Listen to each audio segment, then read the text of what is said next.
For today's video, open lang natin ang ating Temu app or yung ating Temu account. And then, pagka-open guys, mula dito sa pinakang homepage, pupunta lang tayo sa profile or dun sa U ng ating Temu. So, tap lang natin itong U guys na nandito sa may lower middle part. So, tap lang natin. So, para mapunta tayo sa pinakang profile ng ating Temu account. So, dito naman sa profile, itap nyo lang yung settings button na nandito sa upper right corner. And then, after nyan, tap nyo naman dito is yung account security.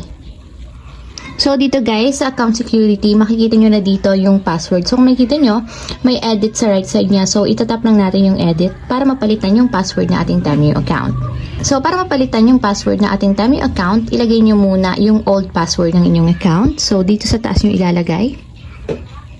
So, after nyo may lagay yung old password, so dito naman sa new password is mag-create na tayo ng bagong password na gusto natin. So, nakalagay is minimum of 8 characters required. So, minimum daw guys is 8 letters or 8 characters.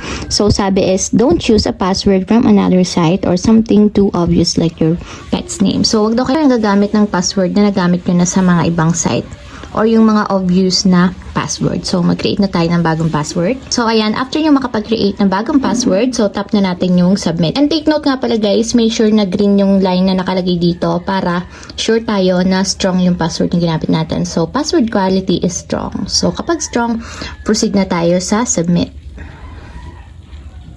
And ayan guys, password change successfully. So, ayun lang guys.